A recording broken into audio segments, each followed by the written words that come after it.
Welcome everyone to our Global Market Outlook event. It is really wonderful to see so many of you here with us. In fact, we have people standing at the back. So thank you and welcome. And I also want to say a big welcome to all of you that are dialing in virtually from across the globe. My name is Pia Cook from Standard Chartered's Advisory Solutions team. And on behalf of all of us here at Standard Chartered, it is wonderful to have you here with us today. We have a wonderful lineup of speakers, and if you take a look, there is an agenda on either side of the screens, and also for you dialing in virtually, you will see the agenda on your screen. With the global outlook remaining incredibly challenging, we have inflation, we have rising interest rates, we have wars in Ukraine. We know that there really is no better time than to bring you all together and to have a very candid conversation with a former central bank governor. And this will allow us to gain real insights into the challenges being faced by central banks all around the world as they try to combat the rising inflation. So with that, we're very thrilled to invite Mark Carney here today. Not only is he the former governor of the Bank of England, but he's also the former governor of the Bank of Canada. So he'll be joining us here today for a fireside chat with our CIO, Steve Bryce. Now, Mark and Steve are going to explore a number of topics. They won't just talk about inflation and the muscle power that central banks currently have at their disposal. They're also going to talk about climate change. Mark is currently the United Nations Special Envoy on climate change. And they're also going to talk about a very topical theme at the moment, which is cryptocurrency. And they're going to talk about what role crypto could potentially play when it comes to central banks and policy moving forward. So it's going to be an incredibly interesting fireside chat that we will start the program with today. Following that session, we will then invite Steve back to the stage, as well as two of our investment strategists, Audrey Go and Phu Kien Yap, to talk to you about our market views for 2023 and where we think that you should be positioning yourself to ensure that you create a safe foundation that can weather the storm if there is one. I also want to highlight that the whole point of bringing you here today is so that you can ask questions. You can speak to our CIO and our team about those pressing items that are on your mind. So on the left and the right of your screen, you will see that there is a QR code. Please do download this and you can ask questions of our team as we go. And for those of you who are dialing in virtually, on the bottom right hand of your screen, you'll see a little Q&A box. Please type your questions in there and we will answer those live when we get to that session. So, without further ado, I'm very thrilled to invite up to the stage Ray Ung, who is our Global Head of Affluent Clients, to come and open today. Welcome, Ray.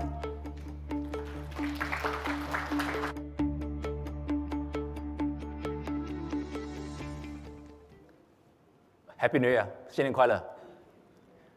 A very warm welcome to our valued clients, distinguished speakers, and dear colleagues. Welcome to our first Global Market Outlook for 2023. And on behalf of Standard Chartered, I want to wish you a very healthy, a very happy and new year for 2023. Now, as we enter this year, I would imagine that memories from last year's public market sell-off are still very raw in all our minds, right?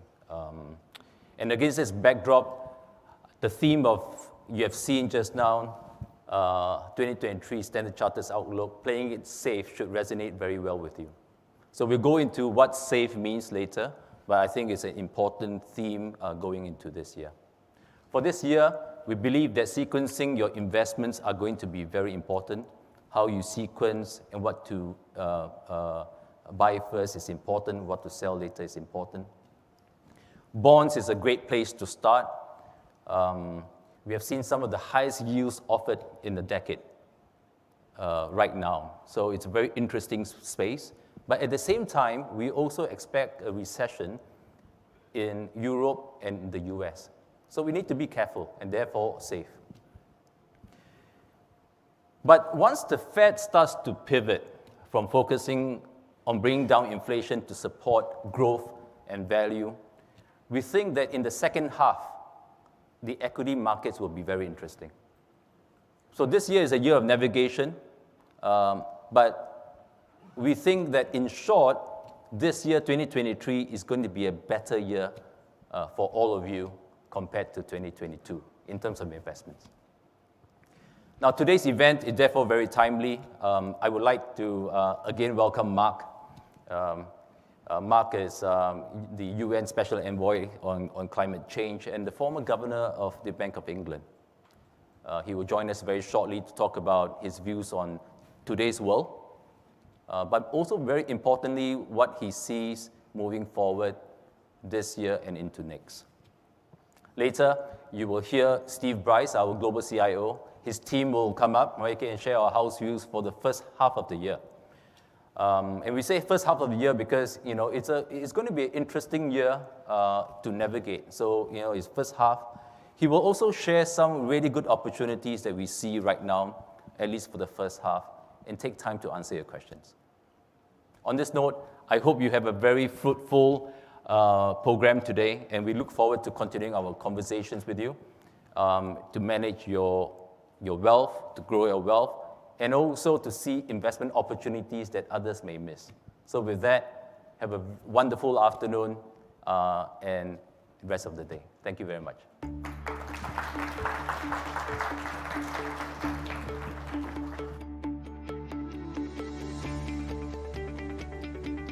Hey, thank you very much for welcoming you all. So we are now going to move to the first part of our program, and I will be welcoming to the stage Mark Carney, as well as Steve, our CIO. Please come up to the stage for your fireside chat. Now, while they're coming up to the stage, I just want to let you know that Mark has flown all the way from Ottawa in Canada to be here with us today. And when I woke up this morning and I took a little look at my weather map, it is currently a high of minus 10 degrees Celsius in Ottawa. So quite a contrast. Mark, very welcome to you today, and thank you for flying all this way. I hope you enjoy our warm weather while you're here. Thank you, Pia. What you didn't disclose is I had a one-way ticket here going back because of that temperature, but it's an honor to be here, and thank you, Ray and Standard Chartered, for having me. So yeah, I guess if you start perspiring later, it's not because of the interrogation, it's because of the change in temperature, right? Could be both. So, yeah.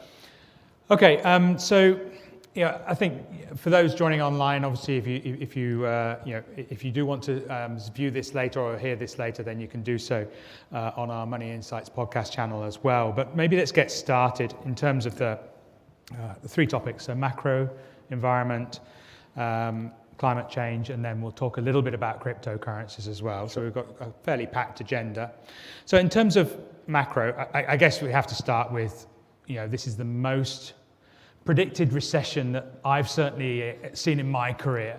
Normally economists are very good at predicting recessions as they've finished or around that sort of time, which is not super helpful.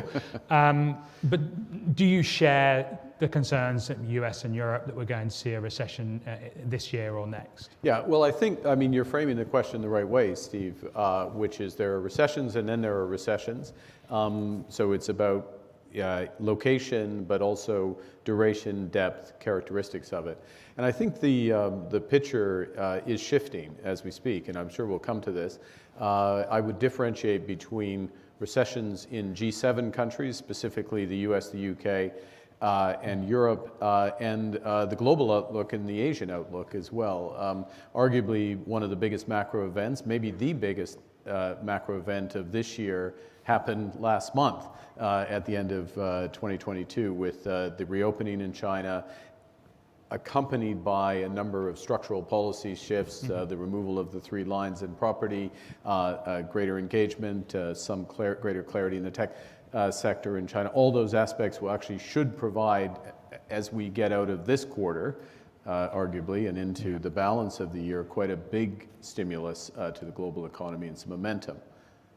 But let's go to where the challenges lay, which are first and foremost actually in my old hunting ground, if you will, the United Kingdom, which is in effect in recession.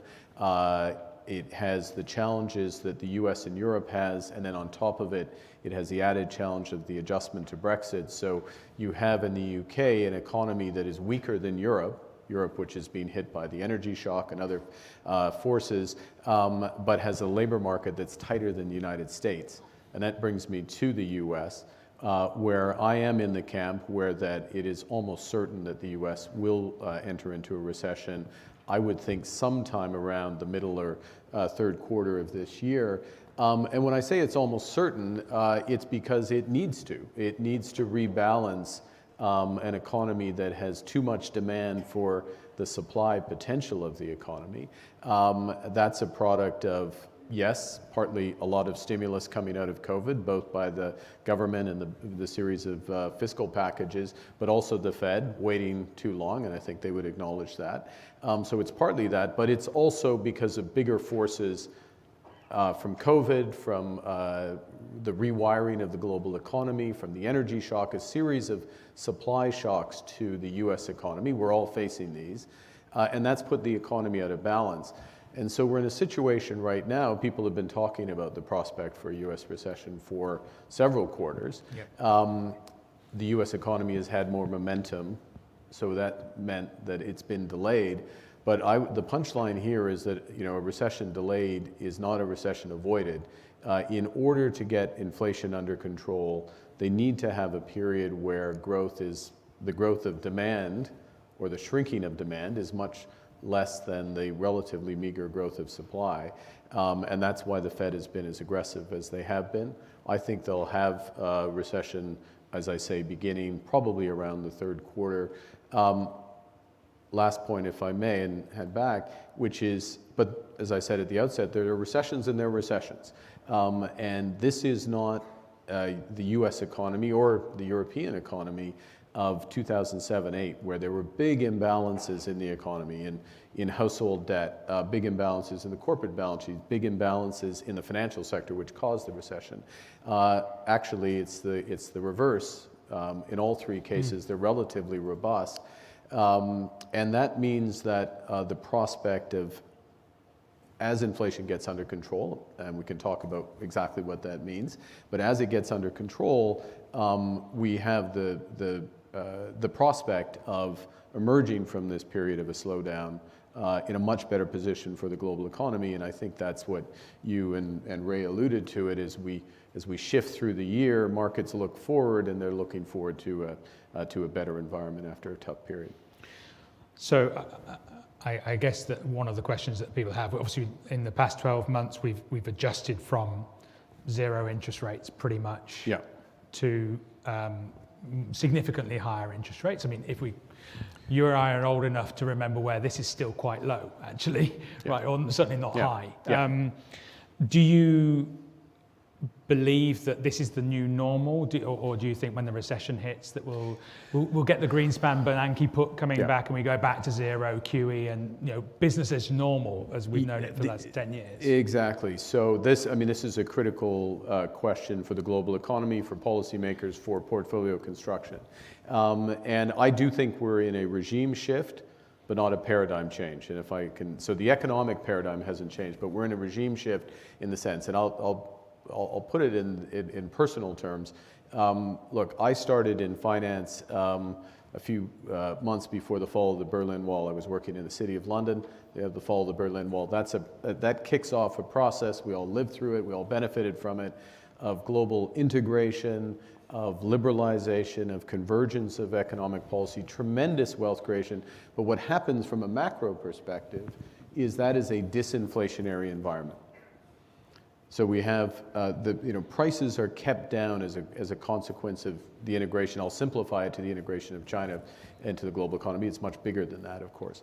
On top of that, what happens with the global financial crisis after that is the world, and certainly the G7 operates in a world where there is too little demand in the economy.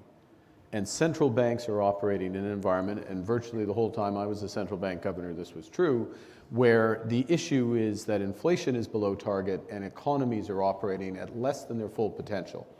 So both sides of the equation say stimulate. And the only question is how much? How do you calibrate that stimulus? And on top of that, the last factor in this regime, the old regime, not where we are now, is that these forces of secular stagnation, savings because of demographics, less investment because of asset-light economies, all those forces keep down the level of interest rates at which the economy clears. So those three forces are there. Fast forward to today. Now this process builds over time, but it crystallizes with the Russian invasion of Ukraine, that we have a couple of factors which move us out of a world where there's been too little demand to having a problem with supply, a series of problems with supply. Some of them are short term, they're in the commodity markets, we have an energy shock. Some of them are medium term, and we'll come to this, which is the transition towards a more sustainable energy sector. Some have to do with COVID and the aftermath, which, you know, we all hope it's not short term, it's sort of medium term, but it will ultimately fade, and we're working our way through it, and China's steps are part of that. Then we have much bigger issues where we all have a front row seat here, which is the rewiring of the global economy. Supply chains, people learn that it's dangerous to have very thin, concentrated supply chains because of weather, because of COVID shocks, and because of geopolitics, the new component there. And if I wrap that all together, it's basically a world that's moved from a high value, absolute priority on efficiency, which is this global integration, to a high value on resilience. That makes sense. You know, it's better to put money in your health system. Unfortunately, there's some tough parts of the world you got to spend on defense. You should have capital in your banking system. We should invest in the climate transition. That all makes sense, but those are all costs. And those are insurance premiums, if you want to think of it one way. And the point is that as we get out of this period, which, you know, the next couple of years, in my view at least, these forces are medium-term forces. So we've moved from a world where the global economy imparts disinflation, low prices, to imparts inflation. Now, last point, we can deal with that. It means slightly higher average interest rates. It means recognizing there'll be some volatility of inflation. It means spending on smart policies to address these structural supply side issues.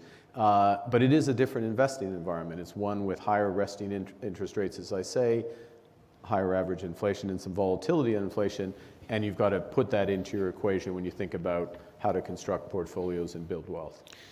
Okay, I want to pick up on your smart policies point. So about the obviously the smart policies that Liz Truss employed Yes. in terms of, so what does this all mean for fiscal limits? I mean, obviously the UK was an interesting case study in what not to do. What does it mean for other countries? Yeah, it's well. This is. I'm going to appeal to your safe element of your portfolio, which is I think there are very important lessons from what happened in the UK. A couple of quick points. One, what Liz Truss was trying to do was the right thing. She had the right objective. She was trying to double the rate of growth, trying to attack the supply side, but went around it in the wrong way and paid, you know, a very quick price for it. And there's a real market lesson for it. So why did the markets punish the UK? You had unfunded tax cuts. You had no prospect of balancing these budgets aside from rhetoric, in effect. That environment is over.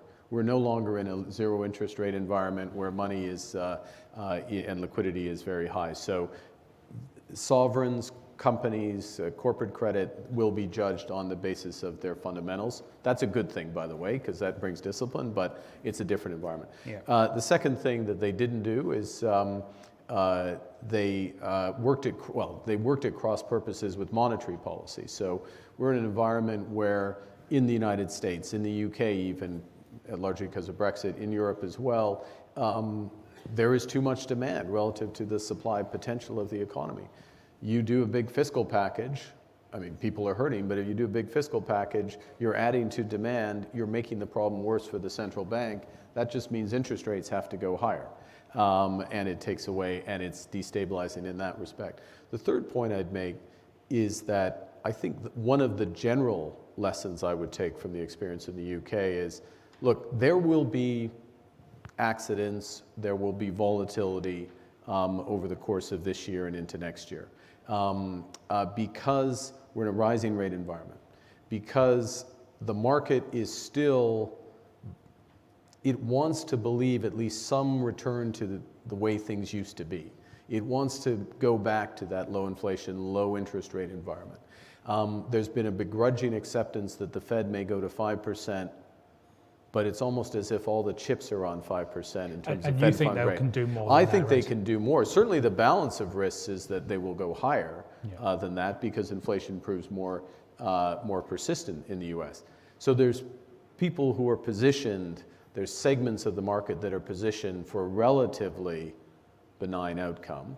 And if the Fed has to go higher, which it could well do. I personally think probably 5.5, maybe a bit more. If it has to stay longer, we have a slightly different view on this, which is what makes a market. But I think it's reasonable that they will stick at the level they get to through into 2024. Okay, so let's pick up on that. And could I just make two other please. quick points, which just so I get them on the record in case they haven't, which is Japan is almost certainly going to have to exit yield curve control.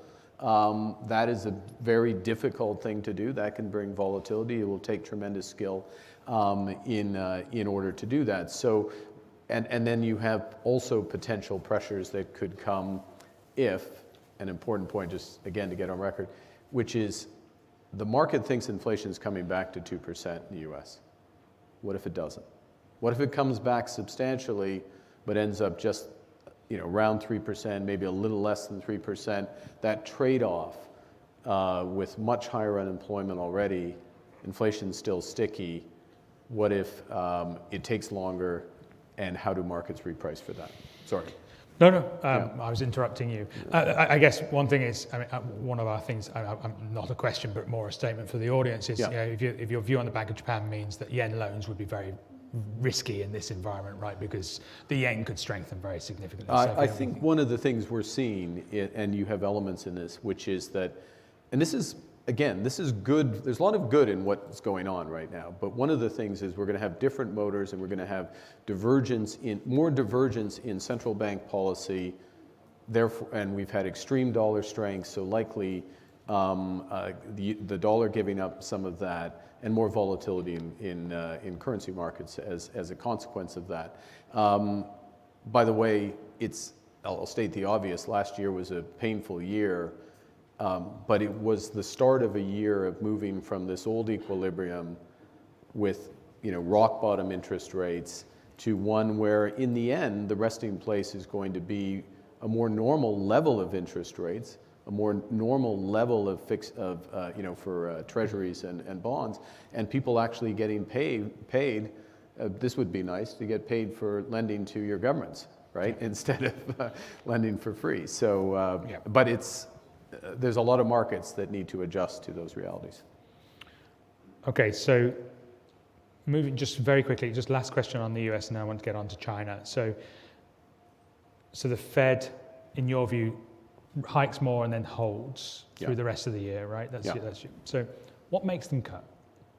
What makes them cut? Great question. So obviously I shouldn't say obviously. I mean, what they'll be looking for and are looking for in terms of timing this point at which they begin to hold, they get to the peak, is a sustained deceleration in core inflation. As you know, there's various ways to measure this.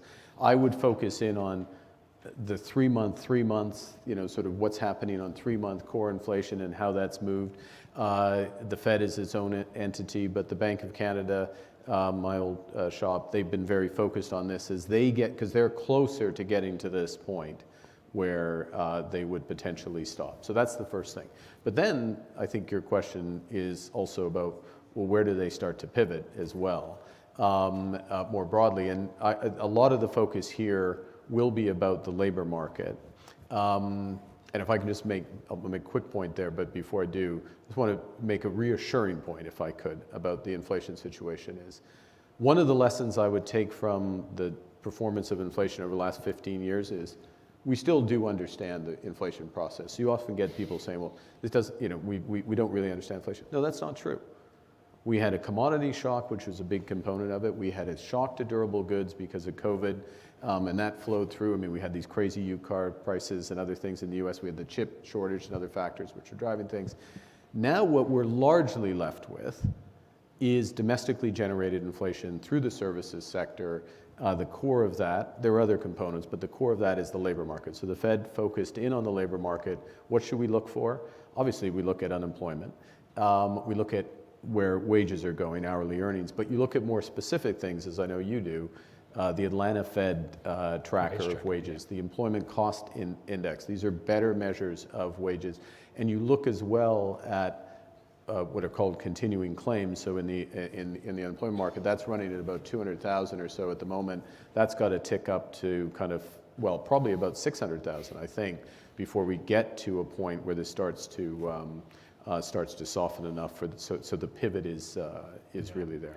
I guess we were talking about it earlier. Every headline you see is people cutting jobs, but then you look at the jobs numbers; they're still incredibly strong. Yeah, right? and key point, and one of the key things to look at. So let's say you just discount everything, and perfectly valid to discount everything that I just said about the U.S. economy. And if I were, I'm going to paraphrase what a Fed official might say if they were here, which is, because their forecast doesn't have a recession. And what's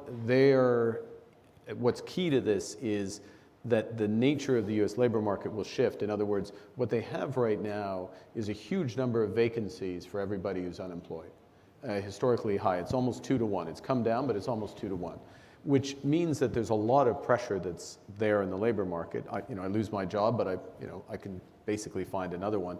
And also what you have is a lot of people quitting their jobs in the United States because, again, they're confident they can find a better job somewhere else. It's not the kind of thing you do if you think there's about to be a real recession. Now, the Fed's forecast, and some of them make this more explicit than others, basically relies on those vacancies going away more than unemployment going up. It's possible. It's never happened before, but we've never had COVID and these other factors before. My sense is the balance of probability. It's much more likely that unemployment's going to go up. And once you get more than 0.5 percentage point of unemployment, you get a recession. You get a recession. Yeah. The numbers are even lower than that. And the U.S. probably needs to get about 1.5 or 2 percentage points more of unemployment in order to get inflation all the way down. So it's not really, the balance of probabilities here make it very likely that we end up there. Okay, let's move on to another topic of yours that you talk a lot about in terms of climate change, right? So one of the stats that you've given is that we need to see an 8% reduction a year in terms of carbon emissions for the next 20 years to meet 1.5 increase in the global temperature. COVID year when everything stopped was 7%. So let's round it. So basically we got there, but we only got there by shutting down 1/3 of our economy, right? Correct. So is that the solution? Is it game over, or is that what we have to do? Well, I think it's a very important point. And it's a great question because it's a point I often make to some whose solution to climate change is stop doing what you're doing, stop living the way you live, stop traveling, we did that. And we barely made 1 year's worth of reductions. We all did that. And so what it reinforces is that we need to invest and grow in order to get emissions down. So in Asia, it's an additional $1 trillion annually, additional, not just repurposing of energy investment, but it's an additional amount of that in the energy sector largely, in order to get emissions down, start following that path. Globally, the number is somewhere between 3 and 4 trillion. So it means that there's this big need for investment. That's one point. The second point is that actually the scale of investment opportunities that are profitable, highly profitable, running through infrastructure, renewable power, and others today, including very much in this region, are enormous as well. And the other bit of good news is that the financial sector, and Standard Charter has been at the lead in this, has swung around and is now looking for these opportunities, in fact, valuing their own balance sheets on the basis of whether or not their loans, their investments are aligning with that pathway you talked about. And to put numbers around this, because this is all about numbers, the orders, I give you big numbers for investment, the collective balance sheets of those financial institutions who say, we're going to shift over time to backing companies that have plans to take the curve of emissions, their curve of emissions like that, it's $140 trillion. That is 40%. It's more than 40% of global financial assets. It's absolutely enormous. And it means that there's lots of people at Standard Chartered and other banks and other asset managers that are fanning out to their clients and saying, listen, if you've got a plan to get emissions down, we're going to help you. And that tells me two things to bring it back to the macro, away from the climate, but back to the macro. One, there's going to be a lot of investment. Maybe not as much as we need. I mean, I can't guarantee it, but there's going to be a lot of investment. That's going to bring growth, a lot of growth with the multipliers from that. And secondly, on the margin, that's going to push up the average interest rate that is needed to clear the economy, the so-called equilibrium interest rate. And even my friend Larry Summers is beginning to acknowledge that maybe secular, well, I shouldn't say that. Larry's very disciplined. But this is one, you don't always agree on things. Well, that's, I mean, yeah. And I know it when I do. I hear it when I don't agree with him. But he, I think we recognize that the balance of probability is that that equilibrium interest rate is moving up. Yeah.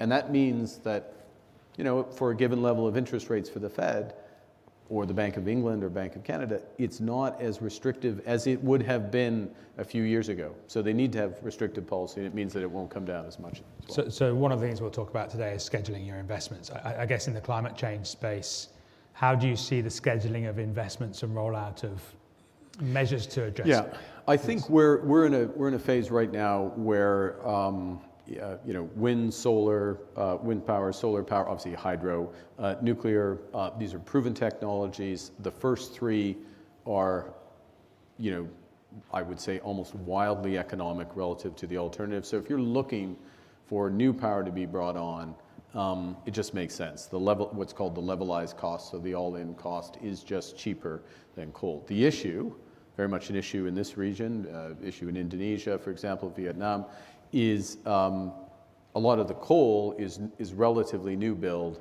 and so the issue is shutting that down in order to ramp it up.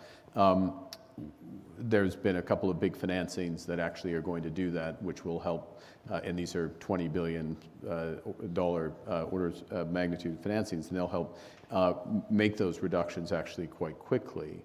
But the way I would think about it, to bring it back from an investment perspective, so there's big infrastructure, proven technology, rolling out at scale around the world, Europe, the US, this region increasingly in Asia, and that is the story of this decade. Now, and that's infrastructure, low to mid-teens type returns, very clear, and it's something to scale. At the same time, the new technologies that are going to be the stories of the end of this decade in the 2030s, think hydrogen, carbon capture and storage. There's opportunity to invest in those today, but let's be clear, you're investing in growth equity, you're investing in higher risk. But these are technologies, and I can't guarantee you on the companies, but these are technologies that, in my view, will work, and they pretty much have to work if we're going to be on that path. And then, but that's, growth equity. People in this room know how to take that type of risk, you know how to take that type of risk. And then the last set of technologies, which are sort of the later stages of the 2030s and the 2040s, that's something called direct air capture. So you're taking carbon directly out of the atmosphere. It's small modular reactors in nuclear. It's potentially fusion, but as you can probably sense as I'm saying all that, this is more on the venture capital end of the spectrum. And you know what? We need all of those. Last point, if I may, in terms of how we say that, but get it in, because I can see the clock going, which is that there's a whole emerging class of investments in nature. So think reforestation, think of mangroves, think carbon credits, even biodiversity credits. And those will become important because, to go back to where you started this question, which was around the 8% a year we need to get down, those calculations are based on the simple physics of climate change, which is it's the stock of carbon in the atmosphere which drives the temperature. And there's something called the carbon budget, which is being eaten up as we emit it. Well, nature-based solutions, reforestation as an example, they expand the carbon budget. And actually there's lots of reasons to do it, but there's huge value to doing that because it creates more time for us to bring on hydrogen, to bring on direct air capture, to bring on these other technologies as we roll out. Okay. So we've got a couple of minutes left. I do want to touch on the crypto or digital asset space, right? So every morning, I wake up, I read the FT, yes. I see some revelation of what's going on in this space. Yeah. How does this play out? Yeah, it's not well. Is the headline. Thanks. Because it's not well. And I think the important thing, I was thinking about this. We were talking about it earlier, and I kind of divide it into. If I take crypto as a whole, and what's useful and what's potentially useful and what's useless. Okay.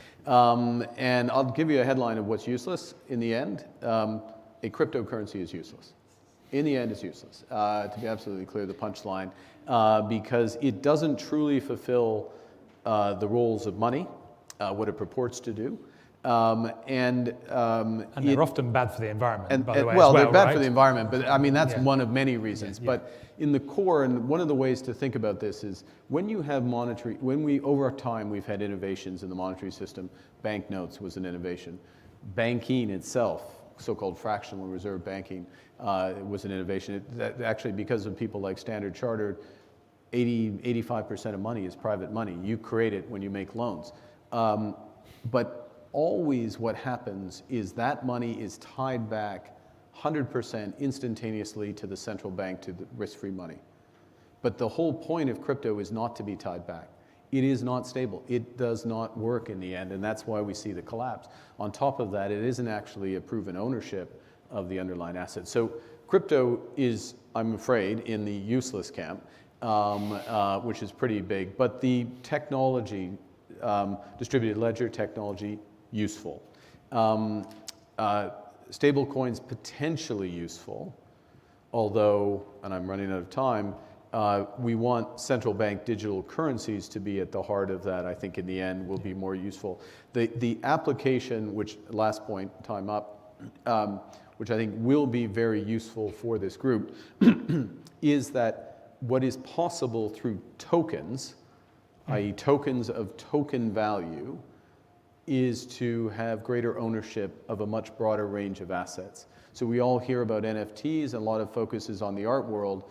Okay, you can make your own judgments about the values of those, but having fractional ownership of real estate, signature real estate here in Singapore, and being able to transact that costlessly and build out a portfolio accordingly as a consequence, and many other applications I think are there. That's where we'll ultimately head. I think we'll end up with a system, and the MAS is helping to lead this with central bank digital currency at the core, much cheaper cross-border transactions, much lower core role for the US dollar 10 years hence as a consequence of that, and then a much broader portfolio space for individuals. So your job's going to become that much more interesting, and that much more, and your opportunity set in the audience here and virtually is going to become that much greater.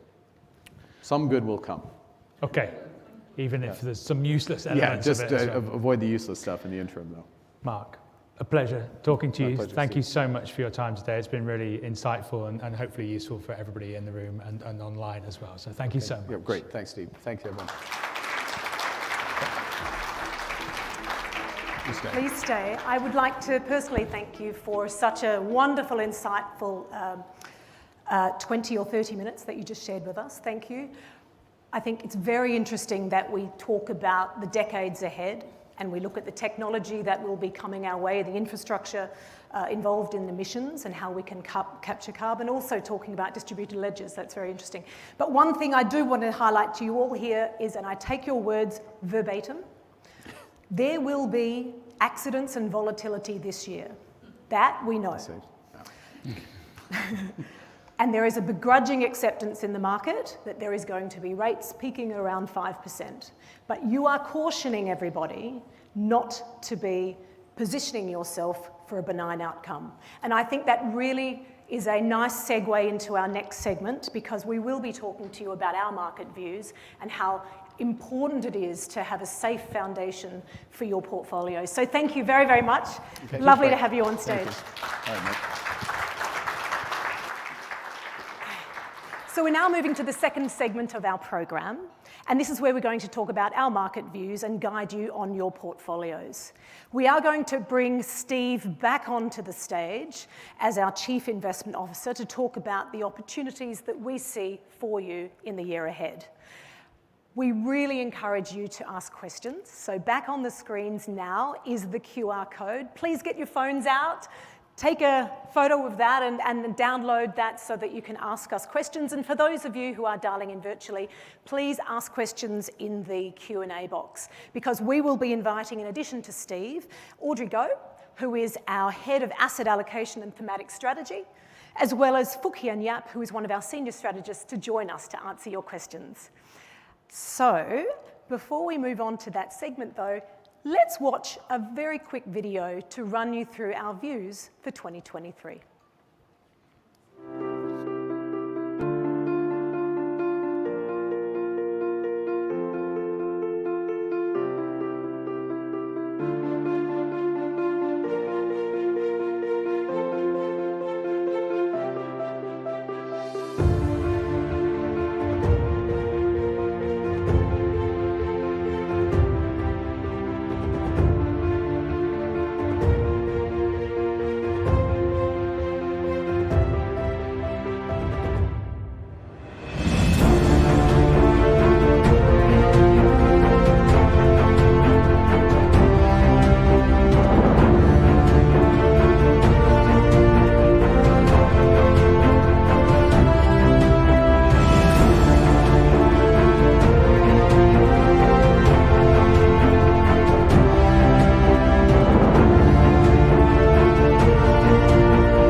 Hello again. That was a really enjoyable conversation with Mark Carney. I really enjoyed it. What I want to do today is take you through our 2023 investment outlook, right? So obviously, we know last year was a challenging environment pretty much for everybody. We do believe this year is going to be significantly better, but it's not going to be without challenges as well. So hence the playing it safe, which will take you through what we mean by playing it safe. So just a very quick synopsis of last year. Don't want to dwell on this. It was painful for all of us, I promise you. So you can see that equity markets down almost 20% over the course of last year. Bonds not dissimilar, right? So just to put this in context, the US 10-year government bond experienced the worst performance in the past 150 years last year, right? We lived through history. Does it make you feel better that we lived through history? Probably not so much, right? Also, if you look at the last 150 years, only 4 times have we seen both that US government bond and US equities deliver negative returns. That's only happened 4 years out of the last 150, okay? Now, so obviously it was not a great environment. We were overweight energy throughout the year, but it didn't really help, right? I mean, at the end of the day, it's a very small allocation in what we talk about. So it was really tough. Now, if we look forward then saying, okay, how do we position ourselves for 2023? So the way that we think about building portfolios is we talk about our foundation and opportunistic sort of different lens, right? So a foundation is pretty much what it says on the tin. It's what you should be holding through the economic cycle, right? It's really taking an idea of saying, okay, what are long-term expected returns? How should we build a portfolio around that? And how should we tilt that based on our shorter-term 12-month outlook? Right? Well, that's what we're going to spend most of today talking about, right? The opportunistic lens is really more about short-term opportunities that are available to investors in the currency space, sector views, different uses of derivative strategies and things like that, right? So we won't spend a huge amount of time on that. We can talk about that, of course, in the Q&A if that's of interest to you. So this is what we mean by building a safe allocation. So S is for secure your yield. Right? So we do believe that yields will probably go up a little bit in the first quarter. We agree with Mark that in the short term, probably the Fed is going to hike more than the markets are currently discounting. So we agree with that. So we may see an increase in yield, but we believe that's a significant opportunity as we head into recession to lock in those yields. Because usually yields come down in a recession. If yields come down, prices go up. Right? So that's the environment, particularly when you're talking about high-grade corporate bonds. A is allocate to long-term value, right? So we're focused on Asia, and I'll take you through why we think Asia is particularly interesting in this environment, both in the bond space as well as in the equity space. Fortify against further surprises. We are expecting a recession in the US and in Europe. Right? So this is not going to be smooth sailing. We don't think it's going to be as bad as last year's in many ways, but it isn't going to be easy. So make sure you have some portfolio ballasts in there to sort of try and mitigate that volatility, whether it be government bonds, whether it be gold, and yes, maybe cash. I don't believe cash is king. Right? Okay, don't believe cash is king, but maybe having some cash on the sidelines makes some sense. If equity markets do take a leg lower, as we expect, then you can deploy that cash into cheaper assets at some point in the future. And then finally, expand beyond traditional. So last year we were talking about private assets, private credit, for instance, that performed a lot better than certainly the public markets. We would expand that to other alternative strategies as well, which is beyond the scope of today's conversation. But we, again, please feel free to reach out to your relationship manager if you want some more information in that. In terms of the opportunistic, as I say, we're not going to go through there. You can see some of the sector calls. We're going to have Phuc Yen on stage later. He runs our sector investment committee. So if you want to talk about sectors, he can talk to you about sectors until the cows come home. He's an expert in this field, okay? So, and I will talk a little bit about the dollar outlook as well, okay? So that's what we're going to cover. So let's start with the macroeconomic environment. So people who have been to these seminars before will know this table. It changes over time. So basically dark blue means these indicators are flagging that a recession is likely, and the lighter colors signal that actually all is good here and they're not pointing to a recession. Now, as we went through last year, we saw more and more of these turning dark blue. And if you look, the dark blue categories basically fall into 3 areas. So working from the bottom, right? So business sentiment, so manufacturing, ISM, new orders, inventories. So the manufacturing sector looks like it's in recession already, right? That's the way it looks like. Consumer spending also showing signs of weakness, right? And remember, consumer spending is around 2/3 of the economy. So it's a really important part of the economy to keep an eye on, and that looks pretty weak as well.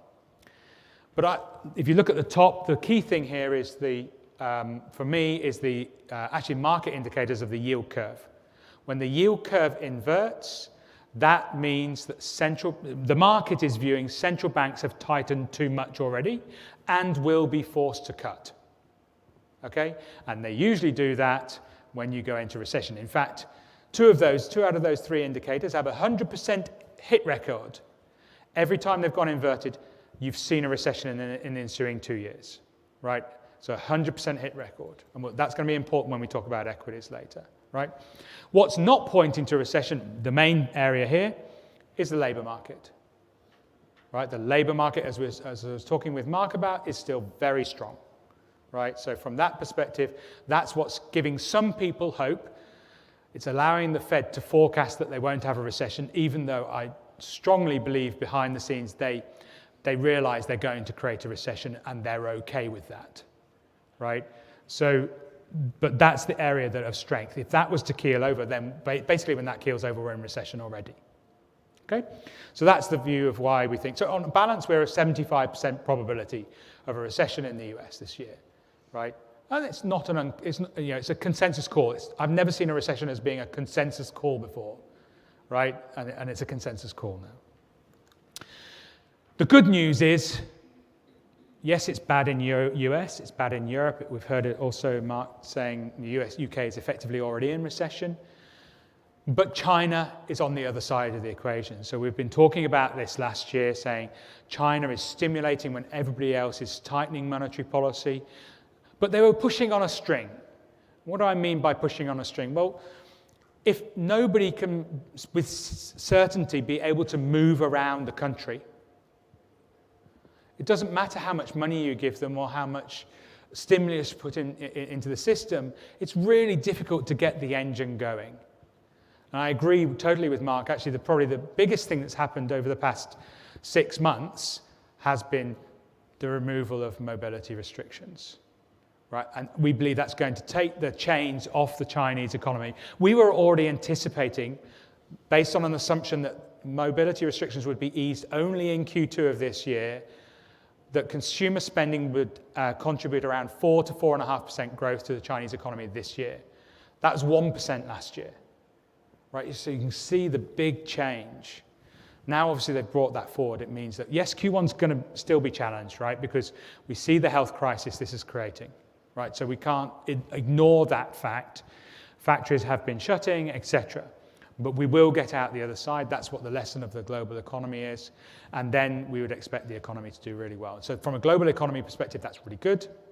It probably makes the inflation managing harder in some ways, right? So it's not all positive, but it means from a growth perspective, it probably does mean that we're going to be, a little less unhealthy, maybe is the best way to put it, than we would have been otherwise.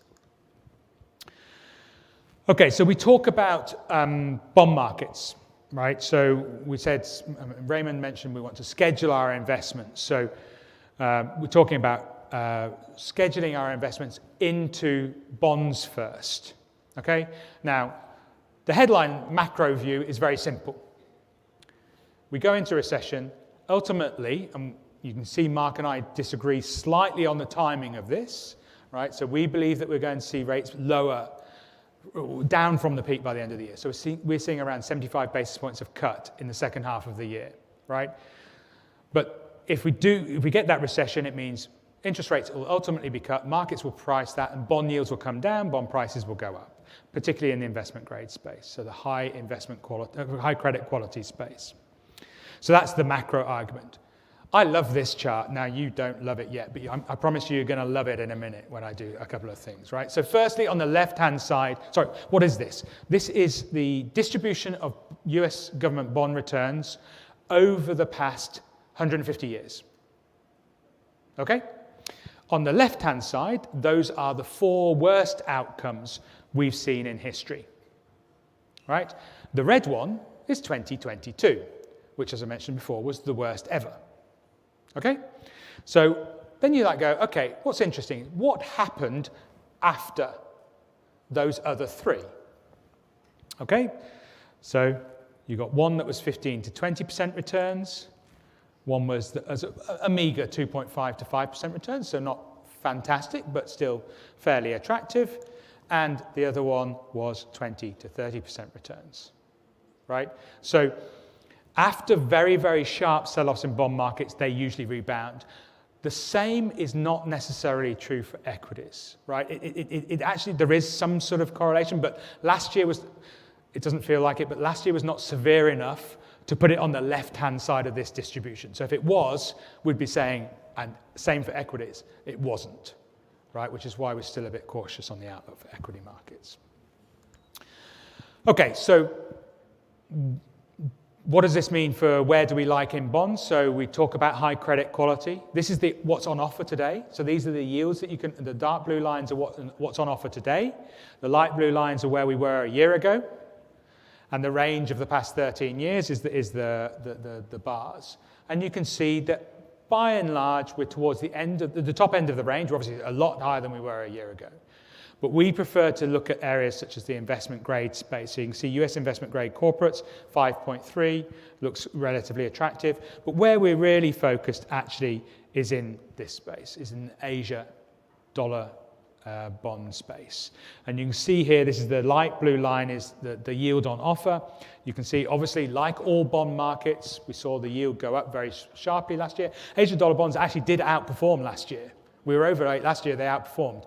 They still lost value. They just did better than other areas. I know that doesn't excite you, but we do expect positive returns. We think 6.5% yield is relatively attractive in this space.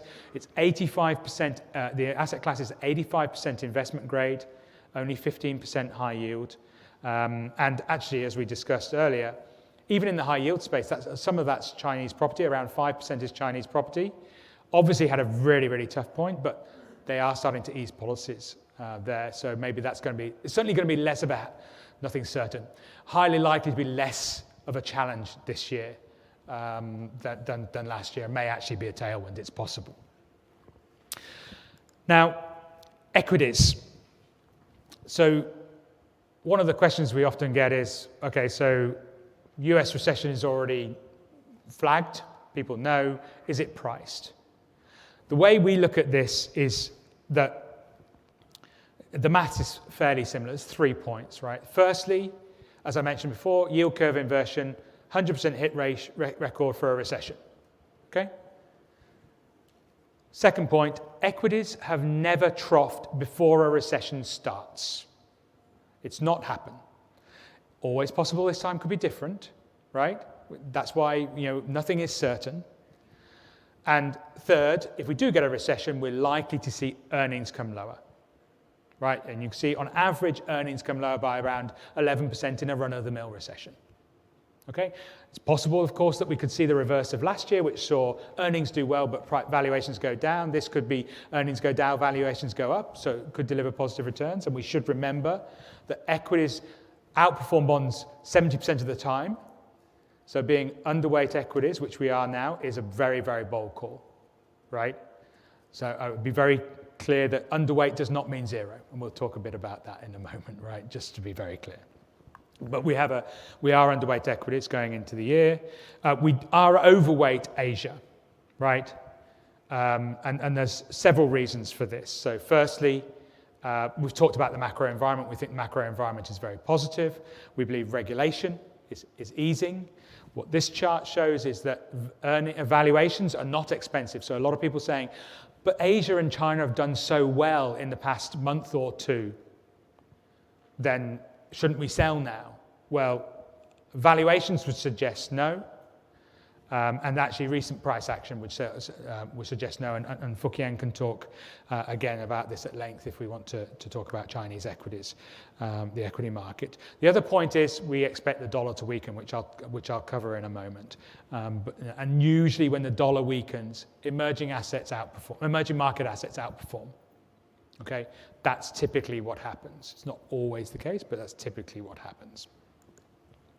So I mentioned, we shouldn't have zero allocation to equities, right? So this is let me give you some terminology. So SAA is strategic asset allocation model. So what does that mean?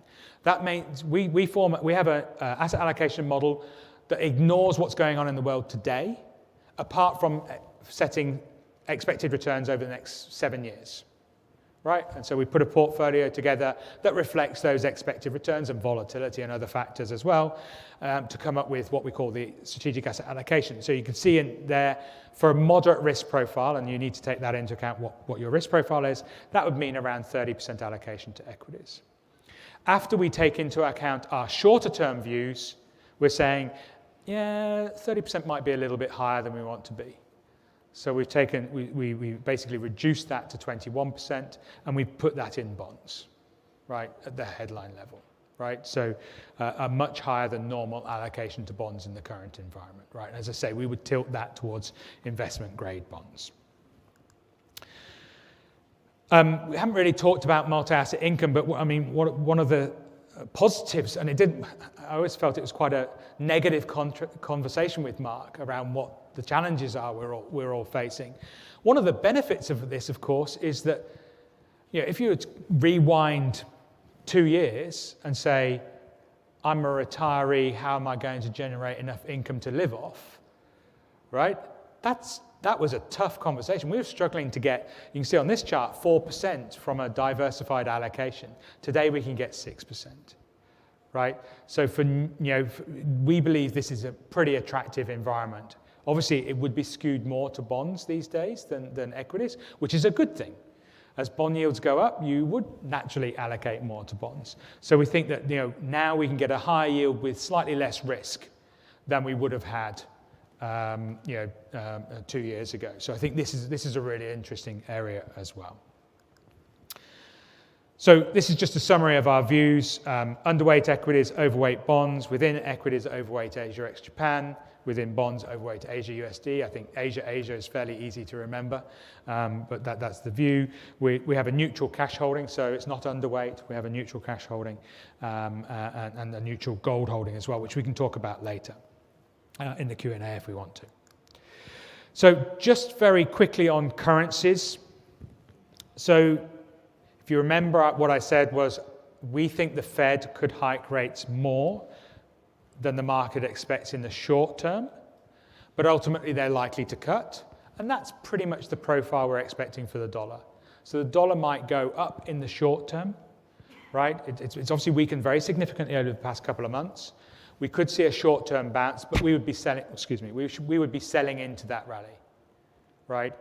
Should it come to pass, and this is an interest rate differentials conversation. So if the dollar starts cutting rates while the European Central Bank is still hiking rates, then clearly that would be positive for the dollar. But on the longer term, I would say, sorry, that would be negative for the dollar. So if the Fed's cutting and the European Central Bank is hiking, that would be negative for the dollar, positive for the euro. On the right-hand chart is actually my favorite chart. That's the valuation of the US dollar, going back to the 60s. Before even I was born, right? And you can see we're approaching the all-time highs, right? We're pretty close. So the dollar is overvalued, and we believe that it's going to reverse in the coming 6 to 12 months. So that's a very quick summary of our 2023 views. With that, can I ask Fuk-Yen and Audrey to join me on stage for the Q&A session, please. Thank you very much.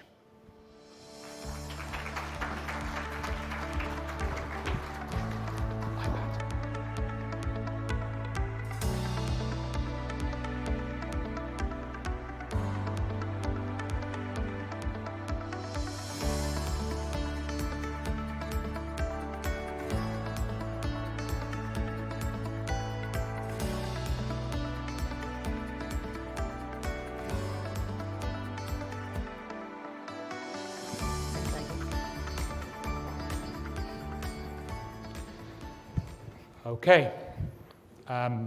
Well, the final stretch. So thank you, everybody, for your questions. We've got quite a few questions. It's not too late to vote on the questions that you like or add questions as well. So please do feel free to add your thoughts to there. Let's start with some of the questions. So not something we've covered today, Audrey. Your favorite topic outside of your job, right?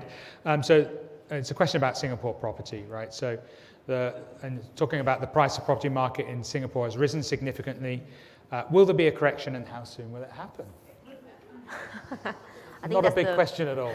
That's the $1 million question I also want to know. So I actually did a bit of work on it over the end of the year.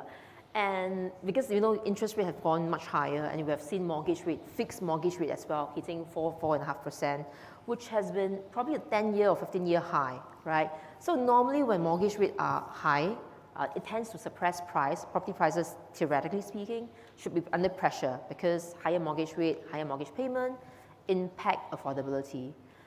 But do you know that the housing inventory in Singapore is at a 14-year low? So what this means is the supply of housing to be available to be sold in the market is actually quite limited. So what this means is even though interest rates have skyrocketed higher, I think from a price perspective, it will probably be quite resilient because we don't have that many available units at 14-year low, and government probably have to add more units as well over the years. And don't forget, many different countries, we only just opened up maybe for the last 1 year or so. So even in terms of labor markets to get houses constructed properly, completely, for example, that also takes time. So I think in terms of downside to prices, I would say yes, perhaps a little bit, but probably not by as much as what people were expecting, given the sharp rise in interest rates.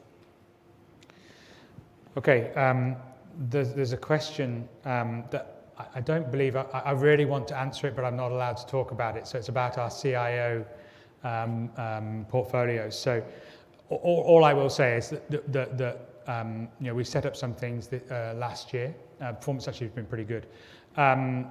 That follow the CIO office views. So if you want a easy way to invest in what we've said today, then that's the easiest way. But please speak to your relationship manager if you'd like more information around that, because that's it's a very important thing.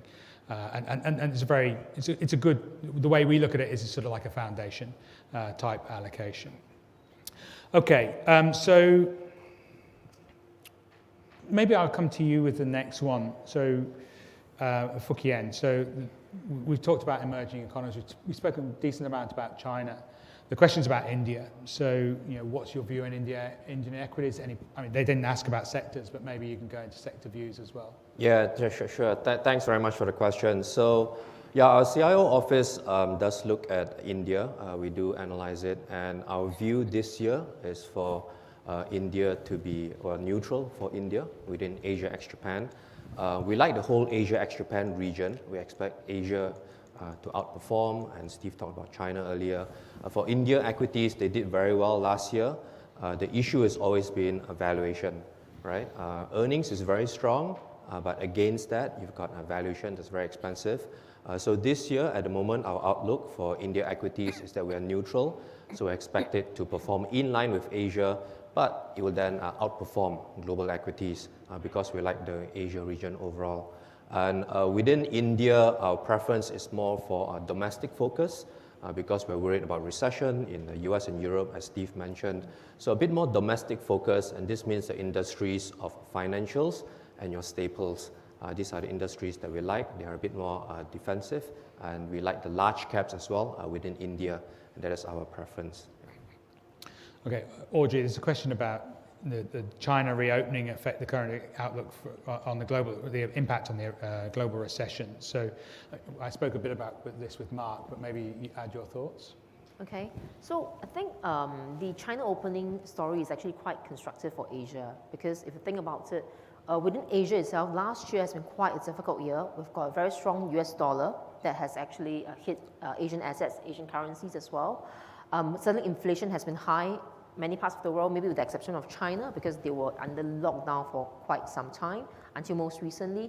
So I view the reopening as actually quite constructive for investors in this part of the world.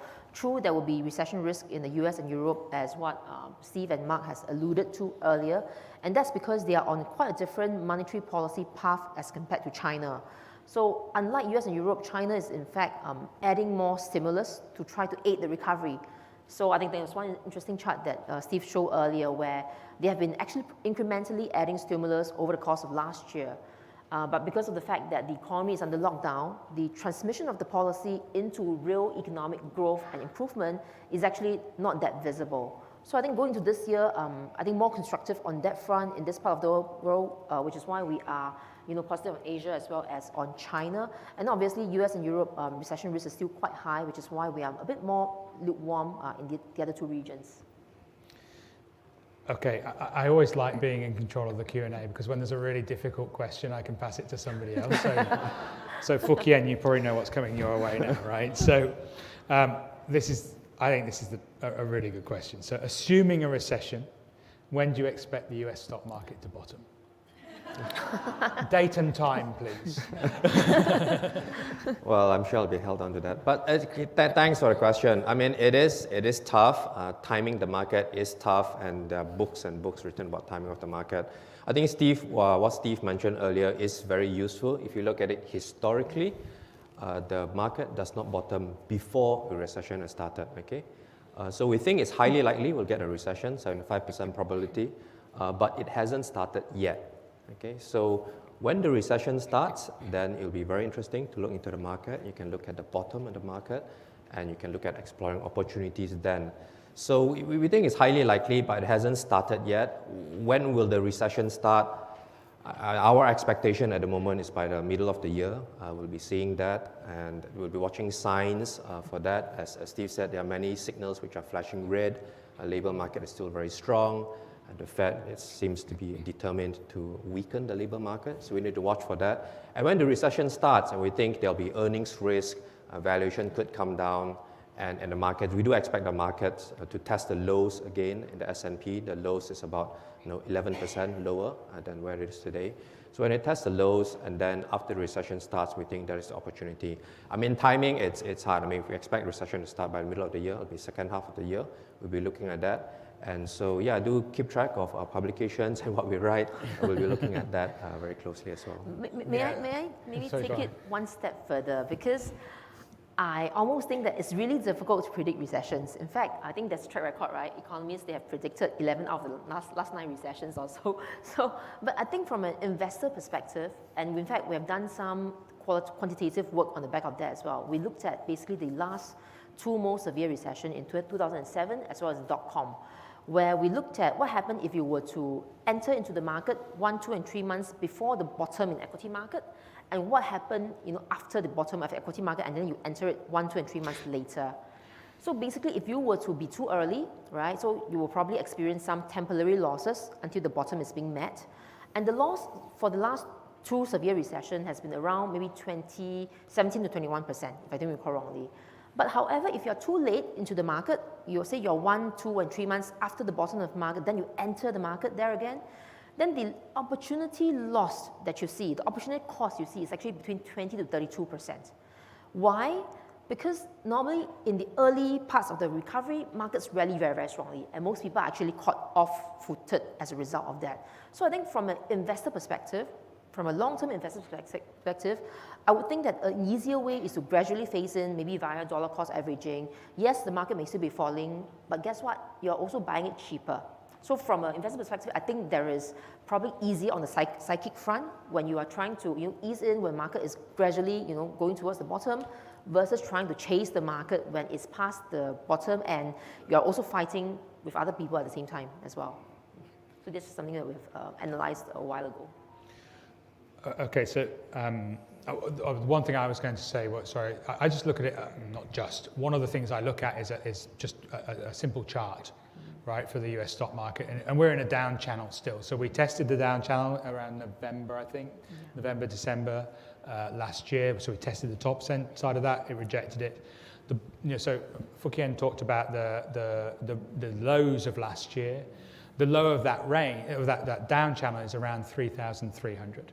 For the S&P, so even obviously lower than Fook Yen was talking about. That was sort of my worst case scenario, is that we actually go and test the bottom end of that. And that would be, so not giving you a timing, but maybe giving you something to watch out for. If we get down there, then maybe re-entering the market would be very attractive at that point. Probably regardless of what's going on in the global economy, because the news would be so bad for us to get there that you almost have to just trust in the process and say, you know what, this is going to be a good performance from here. Again, a couple of questions on sectors, right? So maybe, and I'm going to paraphrase them because,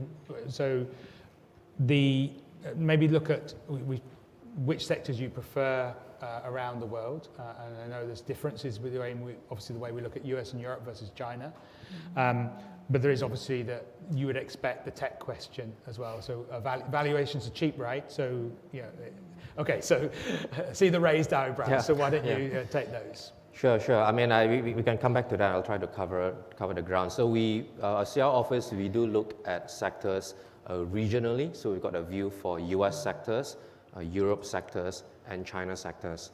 Okay, and right now, what we think is most exciting is in China. Okay, Steve is talking about China. We like China equities. And so the sectors that we like within China are those that we think will benefit from your consumption rebound, and that is your communication services and consumer discretionary. So consumers, communication services or communication, a lot of them are your media and entertainment companies. They've got your internet platforms that we think will benefit as consumption rebounds with the reopening. We also see some of the regulatory headwinds and restrictions, they are starting to ease as the government is a bit more supportive for growth now. So to play the China recovery, to buy the China recovery, we think it's a consumption theme, consumption rebound. So those are the two sectors, communication, consumer discretionary. So we like China equities. Within US and Europe, we are more cautious because of the recession, and that is reflected in the sectors, therefore, that we think will outperform in those regions, typically your more defensive sectors. So in the US, we like your staples, and then your healthcare industries. These are typically very defensive industries. Do you think will outperform in a recession? Good earnings track record through a recession, very stable companies. We also like energy, and energy is something that's different. I mean, there are arguments in a recession, will it outperform, not outperform, but we do think energy can still continue to outperform. The world is moving into a market where energy security is a very important thing, right? We see now with the Ukraine war, everyone now is worried about energy security. So we think that is a very important thing. Supply is very disciplined. That's why we like energy as well. Just quickly on Europe, what we favor in Europe is also energy. For the same reason, energy security is very important. And also we like the financial sector in Europe. The financial sector in Europe is pretty much a value play. It's trading at a very deep valuation discount. But you see the interest rates are rising, and that's very supportive for the banks, very supportive for interest income in the banks. So there's quite a lot of it. It's all in our publication, the Global Market Outlook, but definitely focus on China. I'll just touch on tech. Yes, tech has come off, and presumably I'll just focus on US tech. So that's the interest, I guess. It has come off, but compared to its own history, valuation is still above the average, okay? And compared to the market, valuation is also above the market. I think tech, last I looked at it, is about 25% premium compared to the broader market, looking at your 12-month forward PE valuation, and that is above the historical average. So it has come off, but we think, with interest rates, going up still, that is a headwind on valuation. So to be clear, our view on US technology is neutral. We expect that tech will perform in line with the US market, and there are still some kind of valuation headwinds from your rates to come. Okay, I'm going to take one last question. A few questions on, is a recession a done deal? If it's a done deal, why can't policymakers change it? And maybe then Audrey, you can follow up just how you think about portfolio construction against that backdrop. I'll take the first part. So I think that from our perspective is, we have a 25% probability that the US will not hit into recession this year. So it is definitely a possibility. It would be strange. I mean, it sounds fearful of, I guess I'm fearful of being wrong, right? It'd be lovely if we didn't get a recession, but my fear is that a recession happens in 2024 rather than 2023, which is quite possible. 1/3 of the time, recessions from the inversion of the yield curve takes 14 months or longer. Given that happened in October, November last year, that would actually push us into 2024. So it's possible that it still happens. It just doesn't happen this year. And then markets could still do quite well until it becomes clear that we're heading that direction. So that's a possibility. In terms of why policymakers can't stop this, they can. They just don't want to. They think fighting inflation is more important than avoiding a recession, right? That is what they are fearful, that if they give up on fighting inflation, then they'll be fighting inflation for the next decade, right?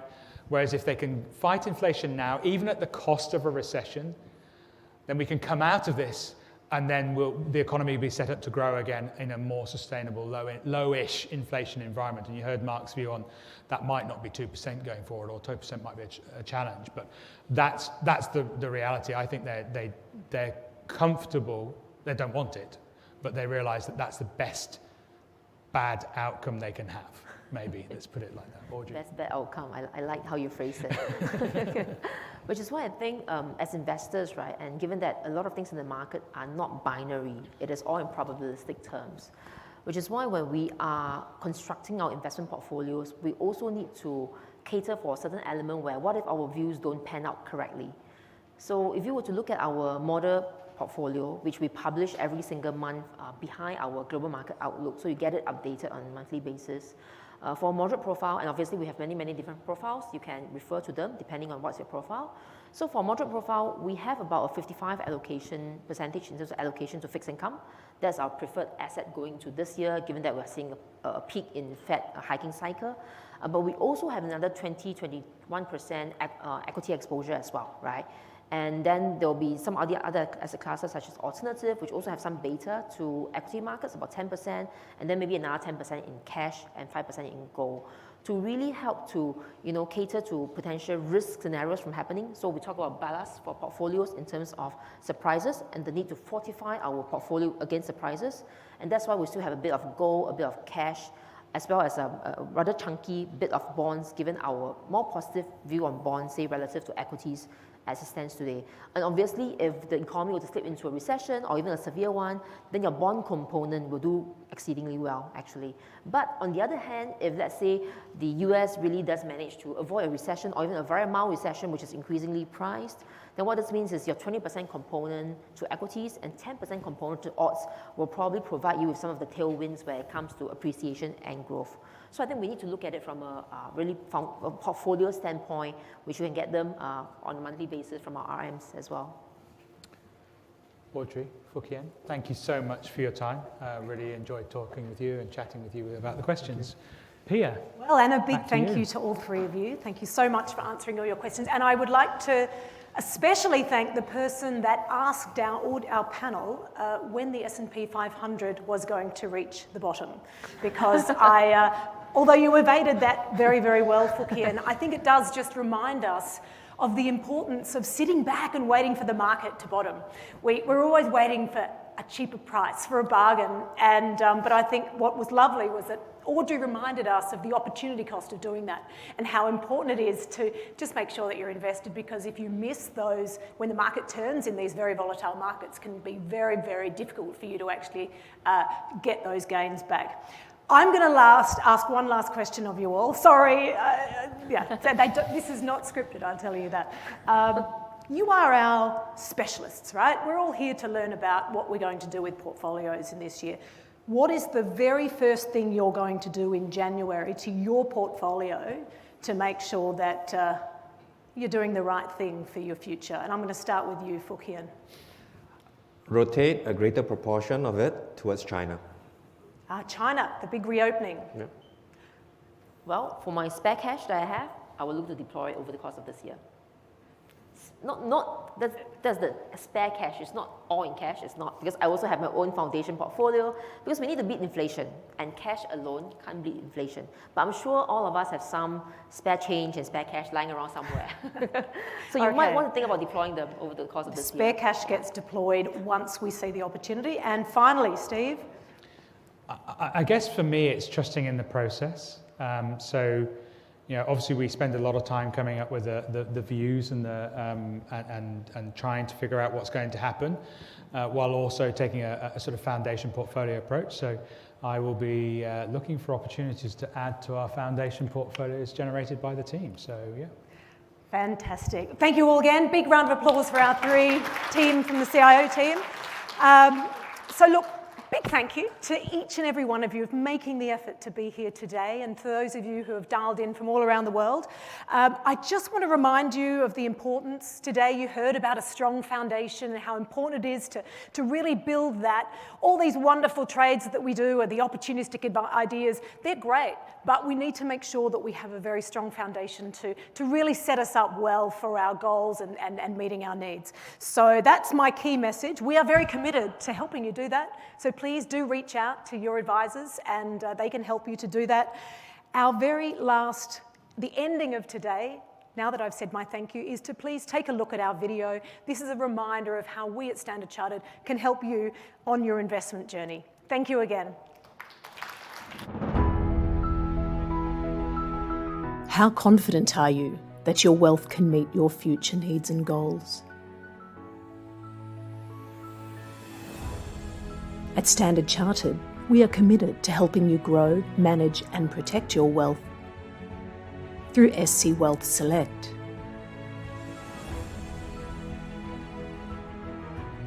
Helping you meet your wealth goals and aspirations today, tomorrow and forever.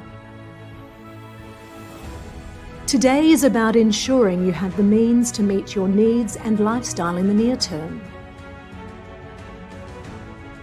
Tomorrow focuses on growing your wealth to meet your longer-term needs and aspirations. And forever, providing legacy planning for generations to come. But achieving this requires careful planning. Are you following these important principles to successfully grow and protect your wealth? SC Wealth Advisors use 5 wealth principles to guide your wealth decisions. Our first principle is discipline. Be sure to create an investment plan and follow it. Stay focused on your investment goals and ignore the noise. Diversification. You can achieve greater stability in your portfolio by diversifying your investments across asset classes, geographies and sectors. Time in the market. Be sure to buy the market with a long-term view rather than trying to time the market lows and highs. Risk and return. Understand the risks and remember that no investment is worth the risk unless you get a commensurate return. And protection. Protecting your wealth against life's uncertainties brings you peace of mind. With these principles in mind, our wealth advisors follow a comprehensive advisory process that partners with you throughout your wealth journey to achieve your goals. In Showcase, let us show you how SC Wealth Select helps you grow your wealth. Through our diverse intelligence, strong open architecture investment platform and robust portfolio construction process. Through Discover, we want to know you better, to better understand your needs, preferences and life goals. Then we Propose. We help you design diversified portfolios tailored for you, leveraging our CIO views to grow, manage and protect your wealth. Through Implement, we help you implement your portfolio seamlessly and transparently. And most importantly, we monitor and review, because it's important to undertake regular health checks of your portfolio so you stay on track to meet your objectives. Wealth expertise made to matter. SC Wealth Select. Speak to us today.